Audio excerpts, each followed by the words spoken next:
Casi en todos los lugares donde voy, siempre pregunto porque en iglesias grandes me ha pasado que solamente los de adelante escuchan y dijeron, hermano, ha de haber predicado bien bonito, pero no oímos. Por eso ahora me cercioro de saber que sí están escuchando bien. Y el día de ayer tuvimos la bendición de participar de la mesa del Señor. Y reflexionamos sobre este hecho importante en la vida de todo cristiano. Hace unos momentos, al iniciar el culto, decía nuestro hermano Moy que los cristianos no vivimos por tradiciones, aunque muchas veces sin darnos cuenta podemos caer en tradiciones. Las tradiciones son buenas siempre y cuando no se conviertan en un tradicionalismo, porque ahí estamos ya hablando de otras cosas. Sin embargo, nosotros mantenemos y sostenemos lo que la palabra de Dios dice. Ese es el fundamento de nuestras vidas. De tal manera que cuando llegamos a una semana tan especial, y ayer decíamos, no es porque solamente esta semana sea una semana importante o mejor que las demás, no. Pero aprovechamos el momento en el que muchas instituciones, como las escuelas, cierran. ¿Para qué? Ellos lo hacen para tomar unas vacaciones.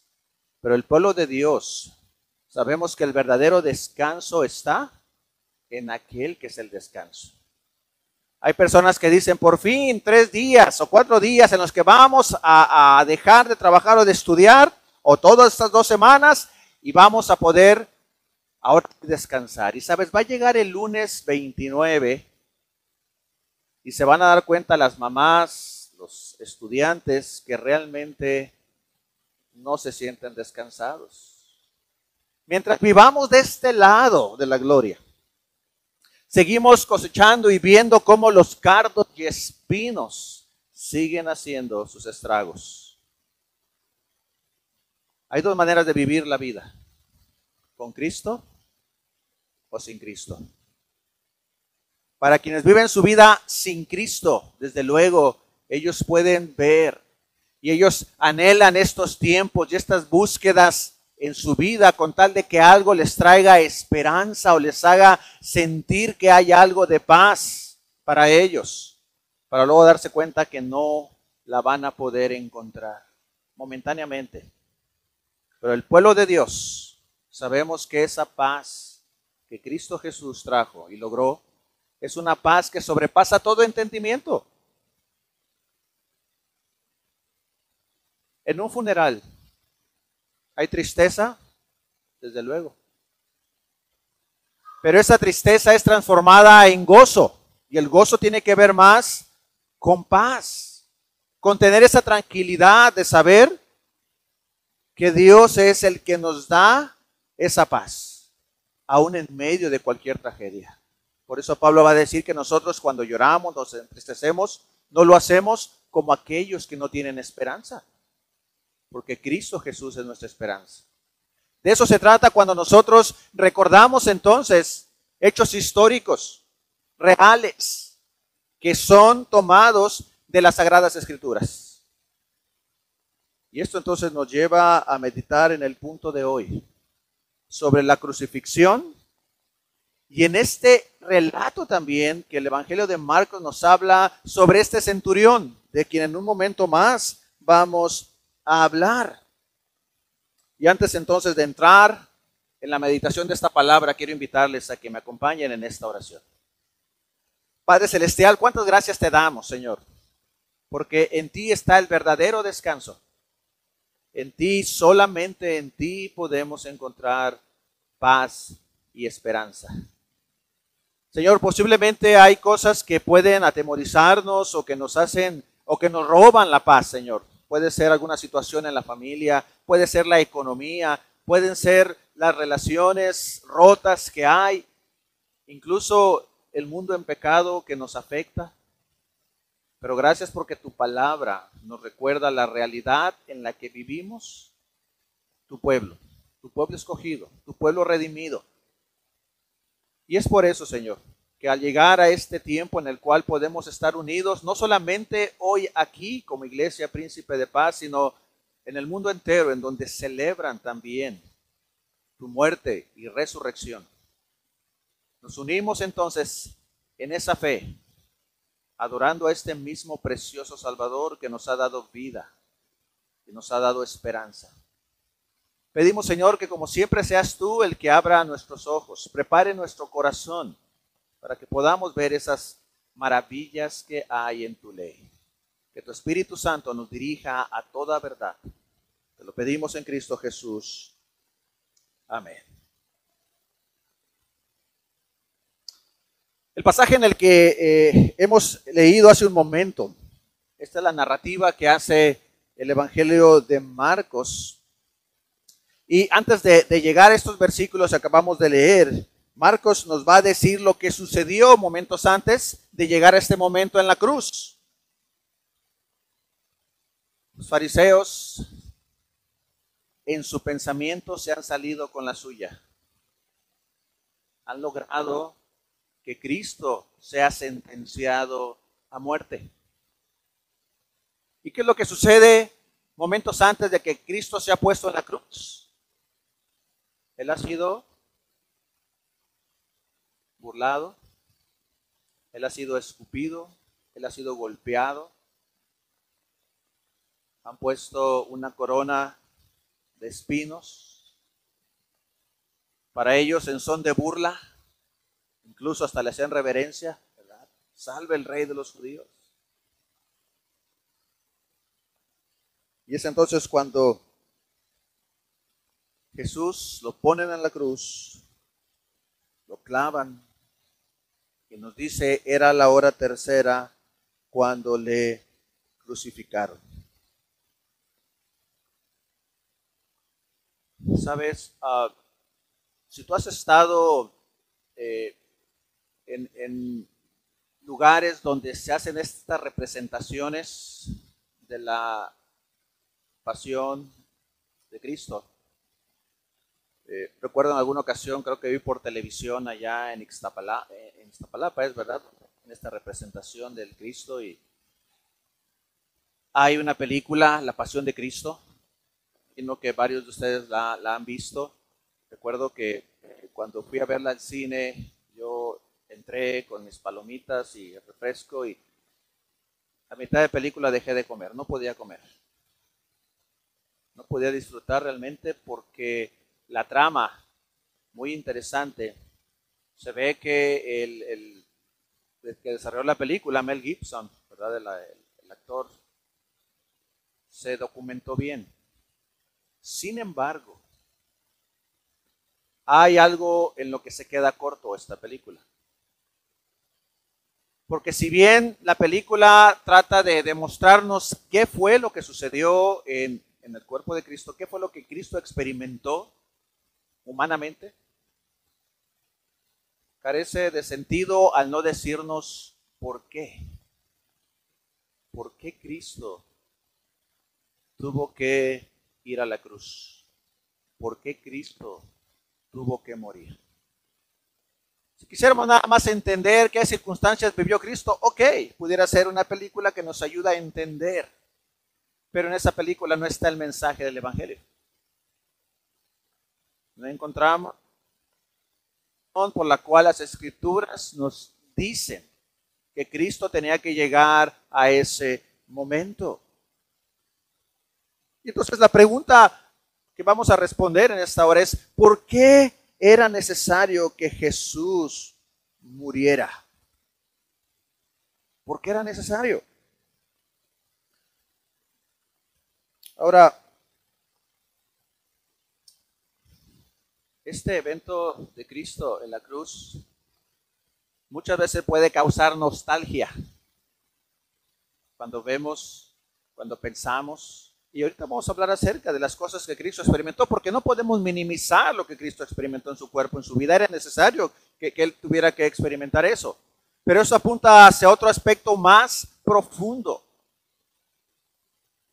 Por un lado, se está cumpliendo lo que siglos antes, desde el inicio, después de la caída de Adán y Eva,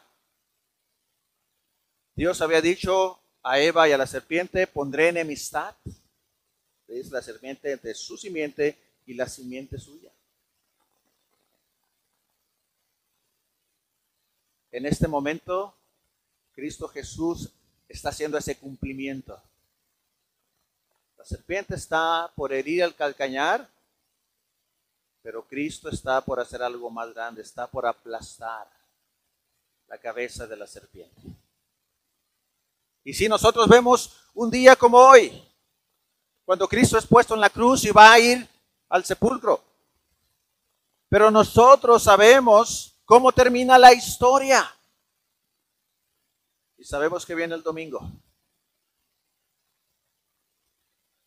El domingo que nos recuerda la resurrección de nuestro Señor Jesucristo. Ahora, ¿por qué Cristo entonces va a la cruz? Y para eso quiero que regresemos, como decía ayer, en el tiempo. Quiero invitarte para que vayas a la palabra de Dios, busques.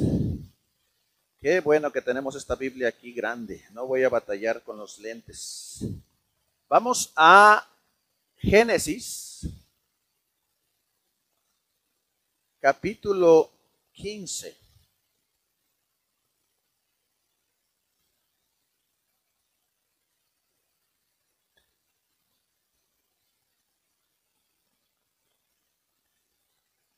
Sigamos esta narrativa que es crucial para entender el por qué Cristo tuvo que morir y cómo de aquí también se desprende una de las doctrinas, de las enseñanzas centrales para nosotros que tiene que ver con el pacto. El pacto que Dios estableció. Este pasaje es crucial para entender. Lo voy a leer. Dice así la palabra de Dios. Después de estas cosas vino la palabra de Jehová a Abraham en visión diciendo, no temas, Abraham, yo soy tu escudo y tu galardón será sobremanera grande. Y respondiendo Abraham, Señor Jehová, ¿qué me darás? Siendo así que ando sin hijo y el mayordomo de mi casa es Damaseno, Eliezer. Dijo también Abraham, mira que no me has dado prole. Y aquí que será mi heredero un esclavo nacido en mi casa. Luego vino a él palabra de Jehová diciendo, no te heredará sino un hijo tuyo será el que te heredará. Y lo llevó afuera y le dijo, mira ahora los cielos y cuenta las estrellas y las puedes contar. Y le dijo, así será tu descendencia. Y creyó a Jehová y le fue contado por justicia. Y le dijo, yo soy Jehová que te saqué de Ur de los Caldeos para darte una heredad, esta tierra. Y él respondió, Señor Jehová, ¿en qué conoceré que la he de heredar? Y le dijo, tráeme una becerra de 3 años y una cabra de 3 años. Y un carnero de 3 años, una tórtola también y un palomino. Y tomó él todo esto y los partió por la mitad y puso cada mitad una enfrente de la otra, mas no partió las aves. Y descendían aves de rapiña sobre los cuerpos muertos y Abraham las ahuyentaba. Mas a la caída del sol sobrecogió el sueño a Abraham y he aquí que el temor de una grande oscuridad cayó sobre él. Nota eso, el temor de una gran oscuridad.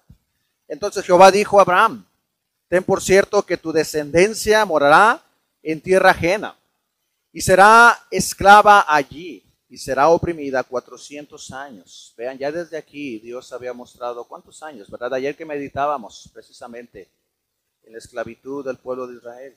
Versículo 14, mas también a la nación a la cual servirá, juzgaré yo, y después de esto saldrán con gran riqueza. Y tú vendrás a tus padres en paz y serás sepultado en buena vejez. Y en la 4ª generación volverán acá, porque aún no ha llegado a su colmo la maldad del amorreo hasta aquí. Y sucedió que puesto el sol y ya oscurecido, se veía un horno humeando y una antorcha de fuego que pasaba por entre los animales divididos. En aquel día hizo Jehová un pacto con Abraham diciendo, a tu descendencia daré esta tierra, desde el río de Egipto hasta el río grande, el río Éufrates, la tierra de los cananeos, de los ceneseos, de los cadmoneos, los heteos, los fereceos, los refaitas, los amorreos, los cananeos, los gergeseos y los jebuseos. ¿Habías leído alguna vez con detenimiento este pasaje? ¿Qué está sucediendo aquí? Una historia interesante.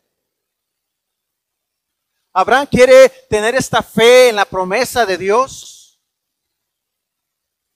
de que por medio de él va a venir un hijo, les va a dar un hijo, pero él no ve, para él Dios está tardando. Pero es interesante cómo hace la conexión el escritor sagrado y nos dice, viene entonces el Señor, conociendo el corazón. Le dice, sabes, no me he olvidado de la promesa. Y para que tenga certeza, quiero hacer un pacto. Y entonces Dios le pide estos animales. Y ahora es muy interesante. Dios le dijo que trajera estos animales, pero nunca vemos que Dios le diga, tráelos y quiero que los cortes. Es algo que hizo Abraham. ¿Por qué? Porque Abraham sabía de qué se trataba esto. Abraham sabía que lo que Dios le estaba pidiendo es porque estaba a punto de hacer una promesa, de hacer un pacto. Y en la antigüedad la forma de hacer un pacto era precisamente cortando los animales de esta forma. Es por eso que en esos tiempos no se le llamaba hacer un pacto o firmar un pacto, sino decían, voy a cortar un pacto contigo. ¿Y de qué se trata esto? Dios le dice, yo te voy a dar una descendencia, pero esa descendencia va a ser llevada a esclavitud por causa del pecado y aún el pecado de ellos mismos. Pero yo voy a ser fiel y voy a cumplir mi propósito. Y entonces él pide que se haga este pacto. En la antigüedad, cuando un soberano vencía a otra nación, entonces si este rey era bueno, él no destruía a esta nación. Y entonces tomaba a este rey vencido y hacían este pacto. Ponían animales a la mitad, naturalmente estaban muertos. Y tanto el rey que había ganado con el rey que estaba vencido, le dice, tú vas a ser mi vasallo. Y entonces ellos caminaban por en medio de esos animales muertos y se hacían promesas, juramentos. Y decía el rey que había vencido, si tú me eres fiel, yo voy a ser benévolo, voy a ser bueno contigo, benévolo contigo. Si tú me das tu lealtad, no te va a faltar nada. Pero si tú no cumples, o yo no cumplo con lo estipulado, que entonces nuestras vidas sean cortadas así como estos animales. Sabes, el pasaje que leímos, no vemos a Abraham caminando con Dios.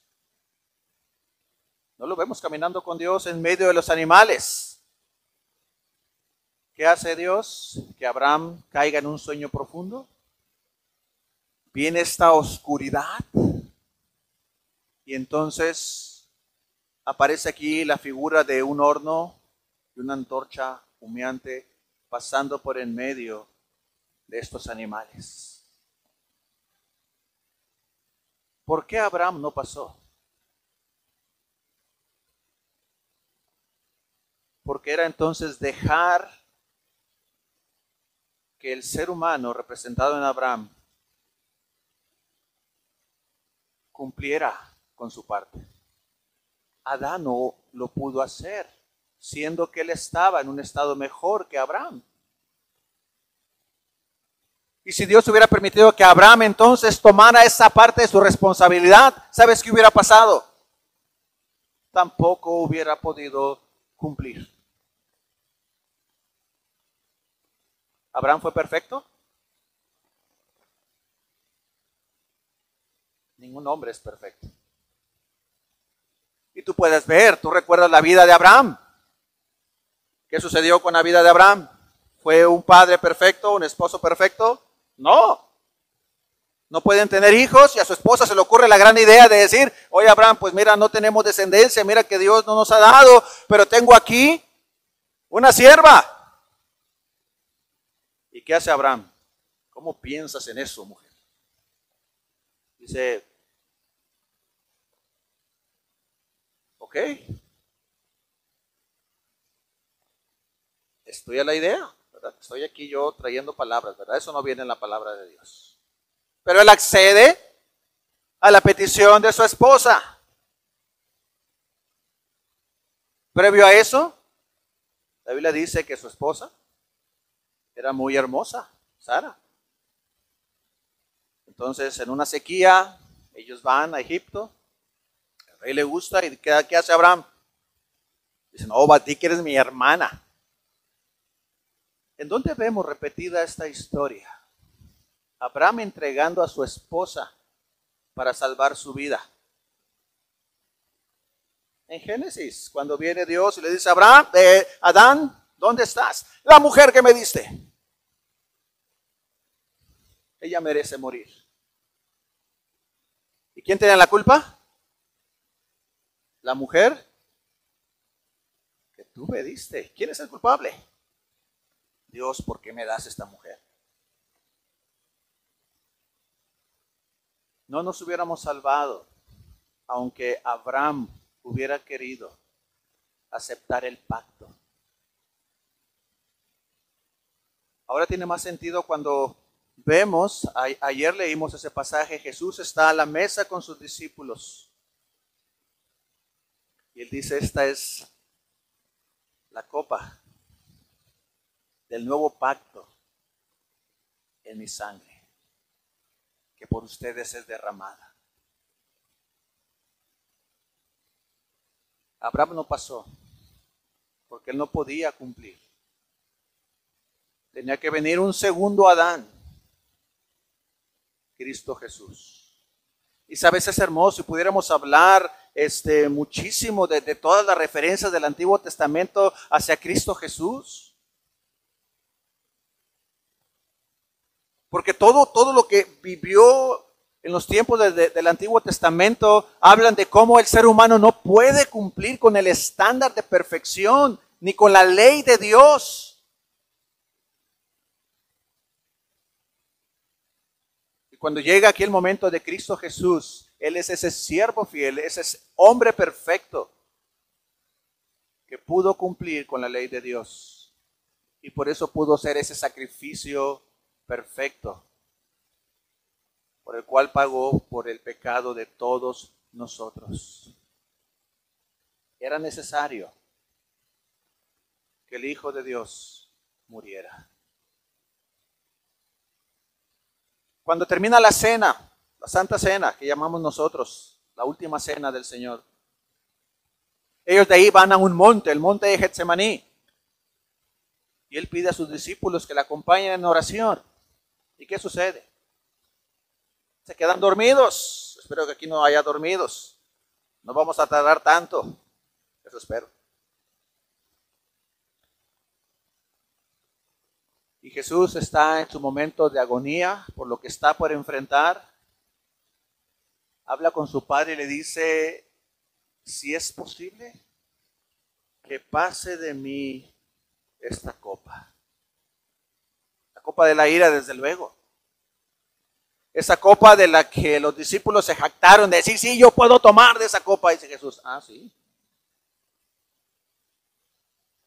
Ningún ser humano, ni Abraham ni los discípulos, podían ocupar nuestro lugar. Pero ¿qué dice Jesús? No se haga mi voluntad, sino la tuya.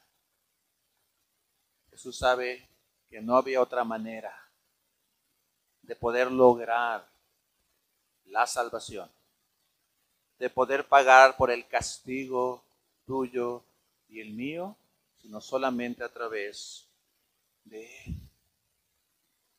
¿Por qué tuvo Cristo que morir? Porque no había otra manera.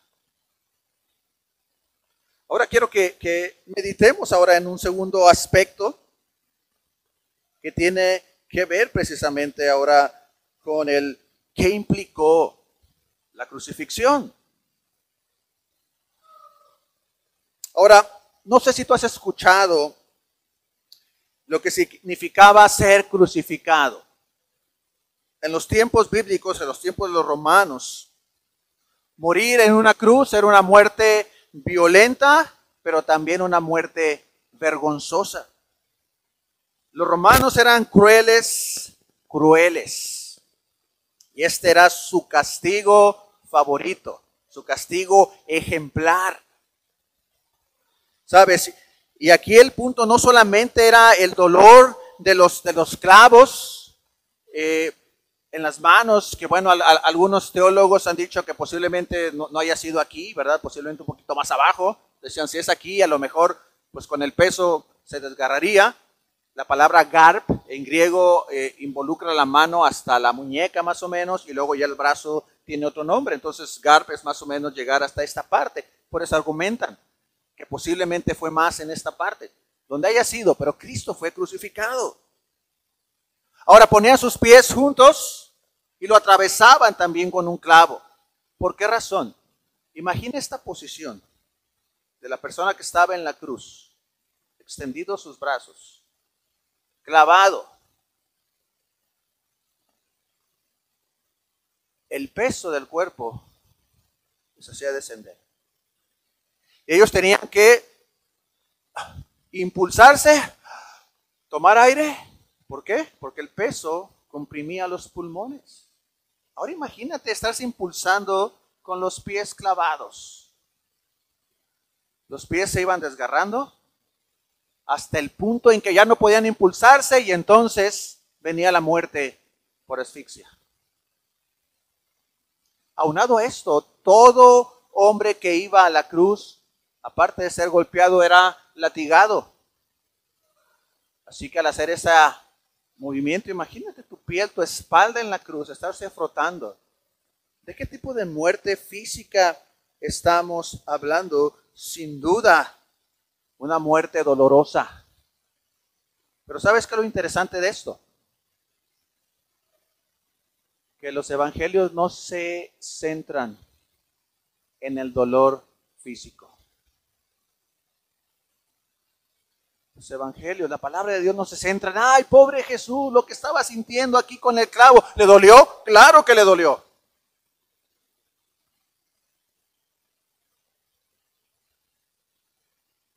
¿Sintió sed?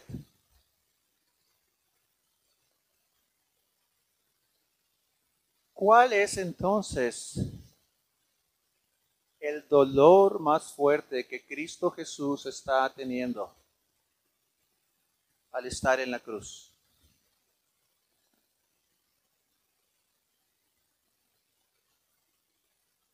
Eso fue lo que leímos hace unos instantes.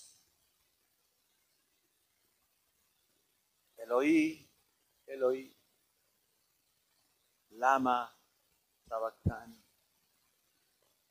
Dios mío, ¿por qué me has desamparado?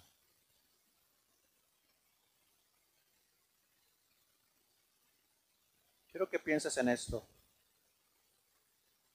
Por toda la eternidad,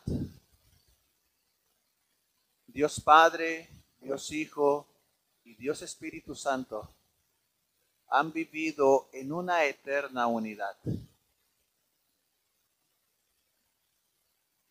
Y esa unidad se rompe al momento que Cristo Jesús está en la cruz.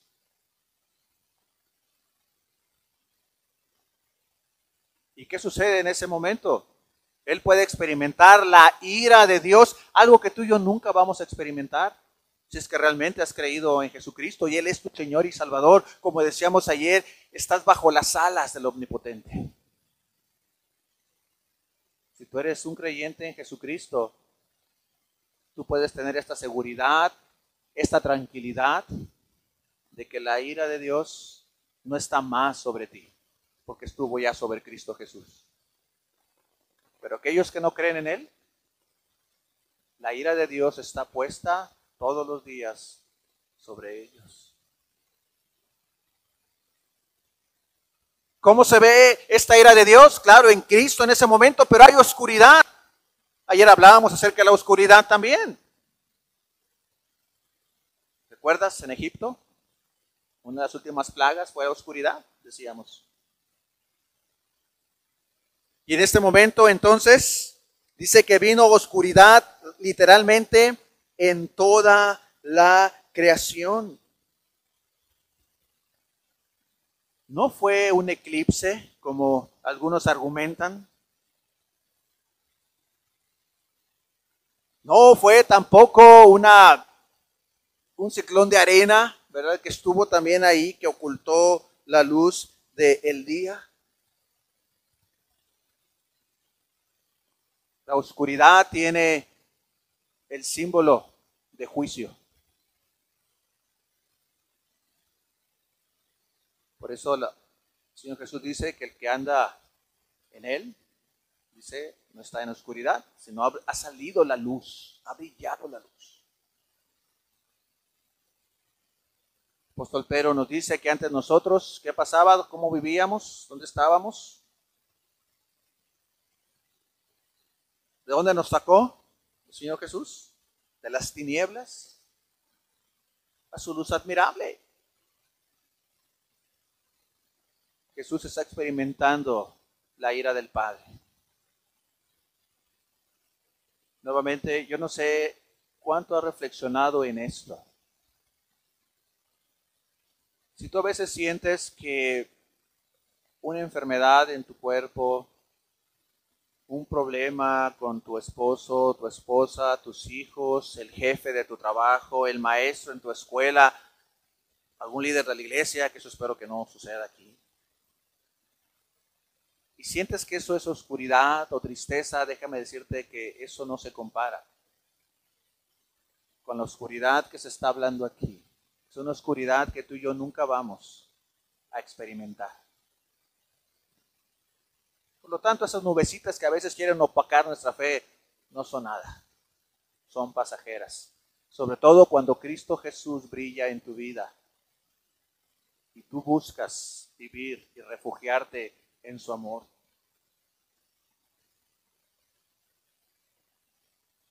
Es en la cruz entonces donde vemos que hay esa separación.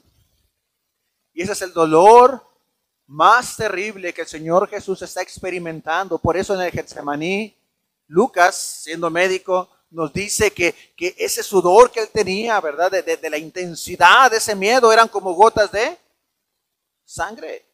¿Sabes? Los médicos han dicho que es posible llegar a ese grado de tensión y que los vasos se rompen, ¿verdad? Que hay ahí, entonces empieza a salir sangre. Esto nos habla de algo real. Hay quienes dicen, bueno, sí, pastor, pero es que Jesús era Dios. Claro, pero también era 100% hombre. Y él entonces toma tu lugar y el mío. En la cruz hay una sustitución. Ayer hablábamos de esto, cuando en la antigüedad ellos ofrecían el sacrificio, ellos veían el sacrificio y su mente, su pensamiento debería de ser, yo debería estar ahí. Yo merezco morir, pero hay un sustituto. Y cada año se repetía eso. Hasta que finalmente llega este momento en el que Cristo está en la cruz. Él está pagando por ti y por mí. Las implicaciones para Cristo fueron realmente costosas y dolorosas. Para ti, para mí, es gratis. A ti y a mí no nos cuesta, porque Cristo lo pagó todo por nosotros. Y la pregunta aquí es, ¿qué hacemos con esta salvación? ¿Valoramos el hecho de saber lo que Cristo ha logrado por nosotros? Ahorita vamos a ver en el resultado.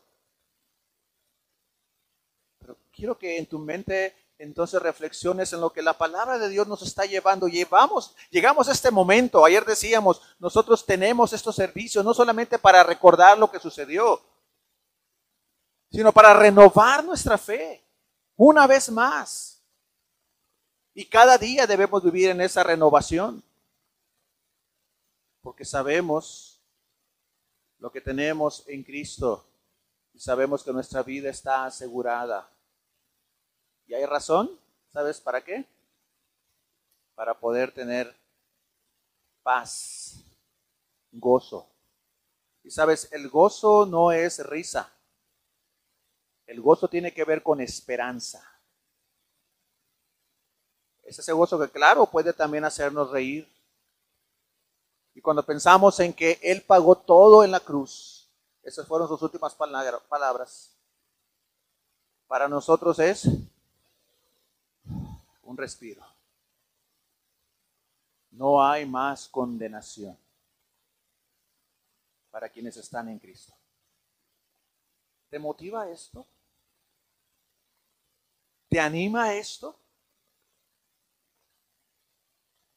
Eso nos lleva entonces ahora a un tercer aspecto. ¿Qué logró Cristo con su muerte? ¿Cuál fue el resultado de su muerte? Versículos 37 y 38 dice, mas Jesús dando una gran voz expiró. Entonces el velo del templo se rasgó en dos de arriba abajo. Estoy seguro que has escuchado el significado de esto. Había un velo dentro del santuario, dentro del templo en este caso, que dividía la presencia santa de Dios del lugar santo. ¿Y qué es lo primero que hace la muerte de Cristo? Rompe esa separación. Ya no hay otro mediador, sino Cristo Jesús. Ya no hay necesidad de más sacrificios. Aunque muchas veces nosotros seguimos haciendo sacrificios. ¿Sabes? Hay cristianos que creen que por haber venido jueves, viernes y luego domingo y dobletean, dicen, oye, fue el domingo resurrección y luego el domingo me queda el culto. El Señor tiene que haberlo tomado en cuenta. Y algunos creen que porque no faltaron, de hecho hay iglesias donde tienen desde el lunes, se inicia el domingo, ¿verdad? De Ramos y luego lunes de autoridad, martes de controversia, ¿verdad? Hasta con todos los nombres y son todas esas predicaciones que hay. Y me ha tocado que dicen, hermanos, pastor, ya cumplí con el Señor. Esperando resultados porque han hecho una buena obra. No falté. De alguna manera tiene que venir una retribución. ¿Sabes? Dios sabe, a Él no lo podemos engañar. Muchas veces podemos nosotros creer que por cumplir con Dios, Él se debe sentir comprometido a retribuirnos. Entonces la pregunta es, ¿por qué buscas a Dios? ¿Buscas a Dios porque esperas el milagro en tu vida? Cualquiera que sea este. ¿Qué tal si Dios te va a decir no a eso que tú estás anhelosamente pidiéndole? ¿Vas a dejar de venir al templo? ¿Vas a dejar de ofrendar? ¿De qué sirve, pastor? Mire, pues no falto y somos los de siempre y no veo respuesta. Entonces tu motivación es algo más. Y hay dos razones para venir y ser fieles a Dios. Uno es por los beneficios que Dios puede darme y que eso es lo que yo quiero. Y el otro, el que Dios espera, es que vengamos aquí por Él, para tenerlo a Él, a pesar de que sus planes para nosotros sean otros. ¿Sabes? Si usted tienes a Cristo, lo tienes todo. ¿Qué dice el Salmo 23? Jehová es mi pastor. ¿Esa es la realidad en tu vida? ¿Realmente puedes decir, nada me faltará? Dices, bueno, sí, pero mi vida sería un poquito mejor si también tuviera... ¿Alguna vez has pedido, Señor, con que en mi cuenta hubiera un cero más? Yo también he deseado que en mi cuenta a veces haya un cerito más. Pero fíjate, muchas veces decimos que hubiera esto para sentir tranquilidad. Entonces, ¿dónde está nuestra tranquilidad? En el cero más que queremos. Ahora, si tienes cero en la cuenta, no cambia nada, ¿verdad? Estoy pensando que tienes por ahí algo. Y Dios sabe por qué. Muchas veces no va a responder a nosotros. Porque Él ya respondió de una manera mucho más profunda y mejor.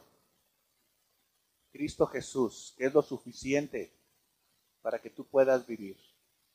Y entre tú más sigues disfrutando de este beneficio de Cristo en tu vida, te vas a dar cuenta que hay cosas que realmente no son tan necesarias, o que si lo son, vas a poder seguir viviendo porque Cristo es tu motivación. Y porque no siempre viviremos así. Quiero que lleguemos a otro resultado. El que el velo se haya roto nos habla acerca entonces de ese acceso que tú y yo tenemos libre. De poder hablar directamente con nuestro Dios. Aunque antes de que nuestra palabra venga a la lengua, dice su palabra que Él ya lo sabe. Pero a Él le gusta que nosotros confiemos en Él y externemos nuestro corazón. Ya no tenemos que venir, ¿verdad?, a traer un sacrificio. Él nos escucha aquí, nos escucha en nuestra casa, nos escucha en donde estamos. Esa es la gran bendición de ser un hijo de Dios y disfrutar de sus beneficios. Versículo 39. Estas últimas palabras también nos ayudan a ver la respuesta, el resultado que trajo la muerte de Cristo. Dice, y el centurión que estaba frente a él, viendo que después de clamar había expirado así, dijo, verdaderamente, este hombre era hijo de Dios. ¿Quién era este centurión? El centurión era un hombre fuerte, un hombre que tenía poder. Él era un comandante que tenía a su cargo 100 hombres, centurión. Él estaba acostumbrado a mandar. Él tenía poder. Confiaba en sí mismo. Probablemente, no lo sabemos, no lo dice la palabra de Dios. Posiblemente a él le haya tocado tener que clavarlo a Cristo.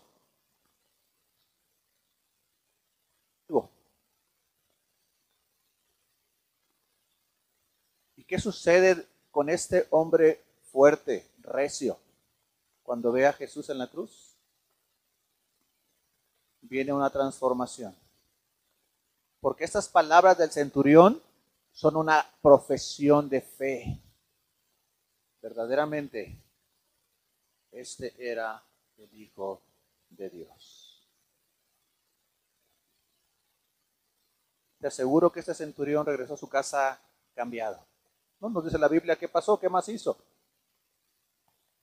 Pero te aseguro que no regresó como ese centurión que había sido unas pocas horas antes de ver a Jesús en la cruz. Y esto es lo que sucede en la vida de todos aquellos que vienen y entienden esta maravillosa obra de Cristo en la cruz, tanto creyentes como no creyentes. Esa obra es fundamental para transformar nuestras vidas, para motivarnos. De tal manera que vayamos nosotros viviendo de una manera distinta, una manera que agrada a Dios. Nuestras motivaciones cambian. Nuestra razón de vivir cambia. Este centurión experimentó todo. Él escuchó las palabras de Jesús en la cruz. Cuando Jesús está puesto ahí y está la gente burlándose y diciendo, bueno, a otro salvó y este no se puede salvar a sí mismo. Aún el ladrón que estaba del lado de él se burla. ¿Sabes qué hubieras hecho tú si tienes enfrente de ti a todos tus enemigos y tienes el poder de Dios? No, hombre, si con el carro que se me atraviesa, ¿qué quiero hacer?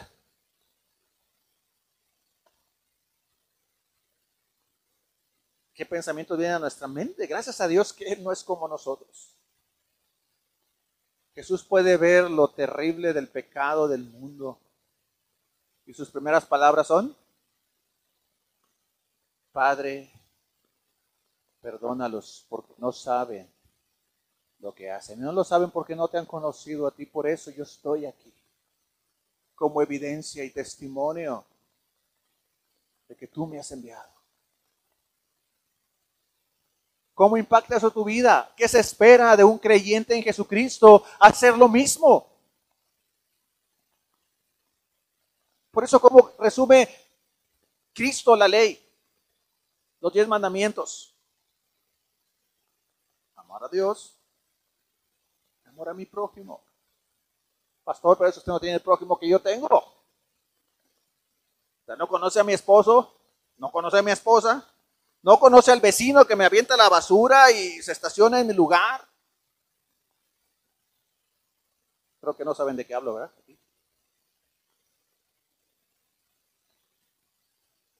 Cristo pone en nosotros un pensamiento distinto.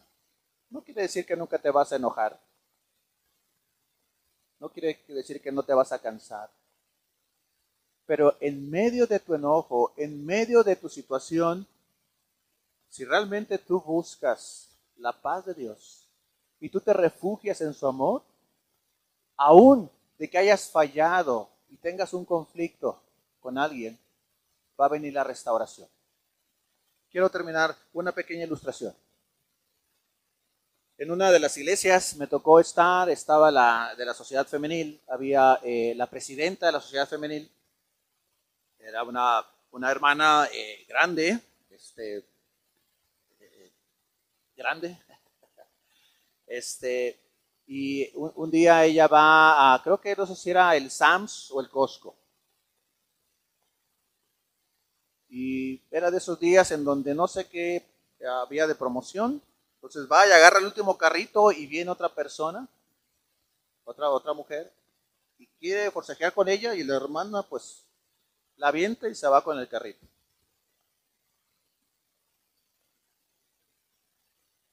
Al siguiente fin de semana había un evento de la femenil, un aniversario, y ella es la presidenta, ¿verdad? Así que está ya dirigiendo el culto.